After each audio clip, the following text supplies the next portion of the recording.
नमस्कार मित्रों, आपके अपने YouTube चैनल मेरे मन की बात के इस अंक में आपका स्वागत है। मैं हूं महेंद्र सुंदरियाल। आप गाथा का एक और अंक। आज केजरीवाल कैबिनेट के, दिल्ली सरकार के एक कैबिनेट मंत्री डॉक्टर राजकुमार आनंद ने इस्तीफा दे दिया।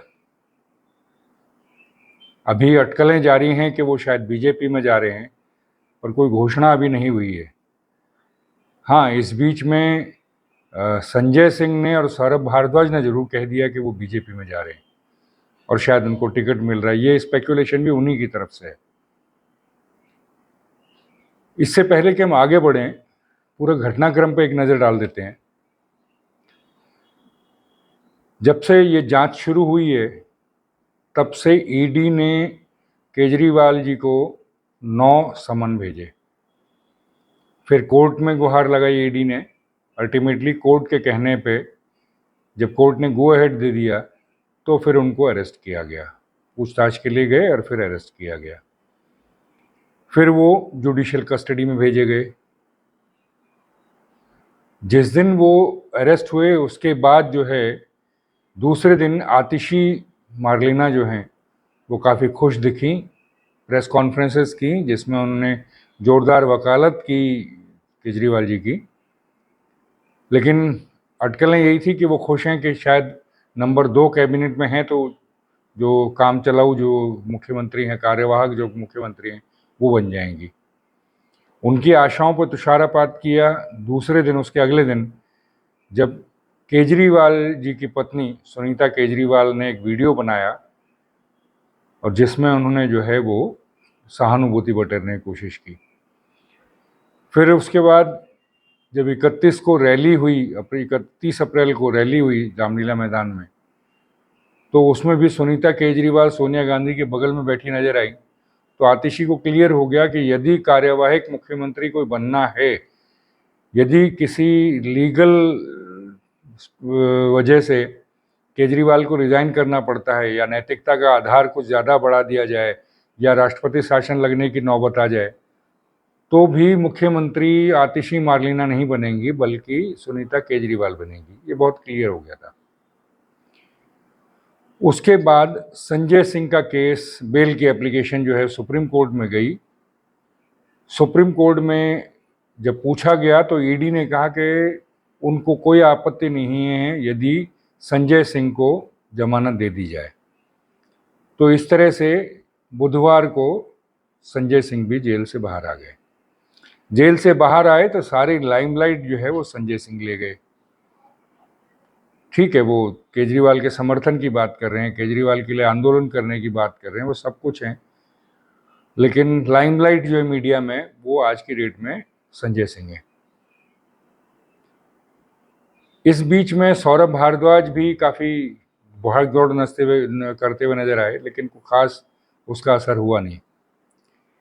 इस बीच में दिल्ली की जनता ने आम आदमी पार्टी के आह्वान पर कोई ऐसा कोई प्रदर्शन नहीं किया। कुछ मजाकबाजी जरूर हुई, कैंडल मार्च निकाला, उसमें मुश्किल से 25-30 लोग आए, उपवास किया, सबको कहा गया अपने अपने घर पे उपवास कीजिए। वो कैसा उपवास हुआ होगा वो आप समझते हैं। फिर आतिशी मार्लिना, जब देखा कि संजय सिंह को लाइमलाइट मिल रही हैं, तो आजकल वो कैंपेनिंग के लिए असम में गई हुई हैं, जहां असम में आम आदमी पार्टी का कोई वजूद नहीं है। सौरभ भारद्वाज ने राजकुमार आनंद जी के रिजिग्नेशन पे कहा, उस प्रेस कॉन्फ्रेंस की और काफ़ी कुछ कहा, लेकिन उसमें एक बात ऐसी बोल गए जो उनके आंतरिक कलह को, आम आदमी पार्टी के आंतरिक कलह को जो है वो उजागर कर गया। जिसमें उन्होंने कहा कि यदि अरविंद केजरीवाल जी को त्यागपत्र देना पड़े और नया मुख्यमंत्री बनाना पड़े, तो सुनीता केजरीवाल ही सही व्यक्ति हैं जो उस पार्टी को संभाल पाएंगी। परोक्ष रूप से उन्होंने संजय सिंह को और आतिशी मार्लिना को, खासतौर से संजय सिंह को, ये मैसेज दे दिया है कि सुनीता केजरीवाल होंगी, आप नहीं होंगे। संजय सिंह इस बीच में, उनको जब बेल मिली है, तो बेल में जो है वो सुप्रीम कोर्ट ने कहा कि ट्रायल कोर्ट आपकी शर्तें फिक्स करेगा। ट्रायल कोर्ट की एक शर्त ये भी थी कि आप दिल्ली एनसीआर से बाहर नहीं जाएंगे, लेकिन वो चंडीगढ़ चले गए। चंडीगढ़ में भगवंत मान से मिले हैं, बड़े गर्मजोशी से मिले हैं, और अब आगे की रणनीति पे उनकी बात वहाँ उनसे हुई। तो ये सारा घटनाक्रम है जो मैं आपको बताया है। इस घटनाक्रम में जोड़ लीजिए राघव चड्ढा का इंग्लैंड प्रवास, जहाँ से वो वापस नहीं आ रहे। कहने को तो उन्होंने कहा आँख का ऑपरेशन कराने के लिए गए हैं, लेकिन आज 1.5 महीना हो गया है तो अभी तक तो आए नहीं। इस बीच में हाँ, वो जो खालिस्तानियों के समर्थक जो इंग्लैंड की एक एमपी है, उसके साथ उनकी फ़ोटो ज़रूर छपी हैं। अदरवाइज़ उनकी तरफ से कोई ख़ास कुछ पता नहीं लगा कि वो कहाँ हैं और क्या कर रहे हैं। एक दूसरी इम्पोर्टेंट जो नेता आम आदमी पार्टी की हैं, जो केजरीवाल की पुरानी दोस्त रही हैं, स्वाति मालीवाल, वो भी सुना है विदेश में हैं और उनका भी अभी आने का कोई प्रोग्राम नहीं है। तो ये तो है घटनाक्रम पूरा। इससे अनुमान जो लग रहा है, और मैं तो स्पष्ट महसूस कर रहा हूँ कि आम आदमी पार्टी में विघटन शुरू हो गया है। अल्टीमेटली विभाजन होगा या नहीं होगा वो बात की बात है, लेकिन फिलहाल जो है डिसेंशंस जो हैं वो शुरू हो गई हैं। एक तरफ संजय सिंह हैं जो बोलते बड़ा अच्छा हैं, केजरीवाल के मुकाबले तो बहुत अच्छा बोलते हैं, बल्कि पूरी आम आदमी पार्टी में सबसे अच्छा बोलने वाले संजय सिंह हैं। काफ़ी मुखर रहे हैं पार्लियामेंट में भी, उसके बाहर भी, और जब से जेल से आए हैं बाहर, 6 महीने बाद निकले हैं जेल से, तब से तो पूरी मीडिया की लाइमलाइट में संजय सिंह ही हैं।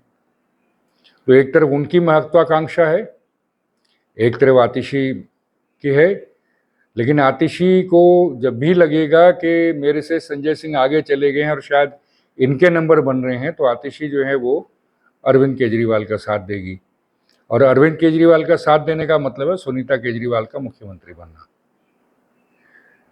लेकिन कैडर में ये नीचे तक महसूस हो गया है कि अरविंद केजरीवाल के खिलाफ जो केस है वो काफ़ी मजबूत है।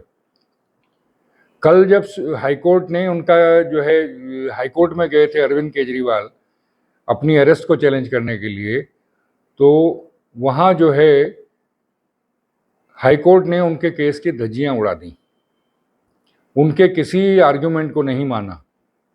उनको प्राइमा फेसी ये कहा गया है कि प्रथम दृष्टया ईडी ने जो उनके आगे रखे हैं, सबूत रखे हैं कोर्ट के आगे, उसके हिसाब से केजरीवाल जो हैं इसमें पूरी प्रक्रिया में शराब की जो पॉलिसी बनी थी, लिकर पॉलिसी बनी थी, उसके बनाने में, उससे पैसा उगाने में, उस पैसे का उपयोग करने में और उस पैसे को जो है छुपाने में इनका सक्रिय रोल रहा है। उसके अलावा जो बाकी जो इन्होंने उठाए थे मसले के, वो इलेक्टोरल बॉन्ड के मामले में या वो शरद रेड्डी के मामले का, उसका कोर्ट ने कहा कि इस केस से उन चीज़ों का कोई लेना देना नहीं है। केजरीवाल ने कहा कि चुनाव नज़दीक है इसलिए अरेस्ट किया है, कि कोर्ट ने वो भी नहीं माना। और आज की डेट में जो उन्होंने कहा है उसके हिसाब से, कोर्ट ने जो कहा है उसके हिसाब से केजरीवाल के खिलाफ बहुत मजबूत केस है, तो सुप्रीम कोर्ट से भी राहत मिलने वाली लगती नहीं है। तो इसलिए कैडर में ये अनुमान है कि लंबे टाइम तक के लिए केजरीवाल गए हुए हैं, और लंबे टाइम तक अगर केजरीवाल जेल में रहेंगे तो पार्टी में बहुत सारे जो हैं वो असंतुष्ट जो हैं वो इधर उधर होंगे ही। सरकार नहीं गिरेगी, सरकार गिरने की कोई संभावना मुझे तो लगती नहीं, क्योंकि इतने सारे उसके पास जो हैं विधायक हैं, तो नहीं गिरेगी सरकार, तो नहीं गिरेगी, लेकिन टूट जरूर हो सकती है, और इस टूट की वजह से ही राष्ट्रपति शासन दिल्ली में शायद लग जाए, क्योंकि विरोध होगा। एक तरफ सुनीता केजरीवाल को बनाए जाने की चर्चा होगी, दूसरी तरफ संजय सिंह को बनाए जाने की चर्चा होगी। कुछ लोग इसके पक्ष में खड़े होंगे, कुछ लोग उस पक्ष में खड़े होंगे, और ठनेगी तो फिर जो है वो अल्टीमेटली कोई बन नहीं पाएगा और ये राष्ट्रपति शासन लग जाएगा। कुछ मेरा अनुमान तो ये कहता है। आपको क्या लगता है? आप अपनी प्रतिक्रिया दीजिए, जरा बताइए कि आपको क्या लगता है कि ये सारे घटनाक्रम को देखते हुए क्या होने वाला है। तो मैं आपकी प्रतिक्रिया का जो है उसकी प्रतीक्षा करूँगा। तो अगले अंक में आपसे मिलते हैं, तब तक के लिए नमस्कार।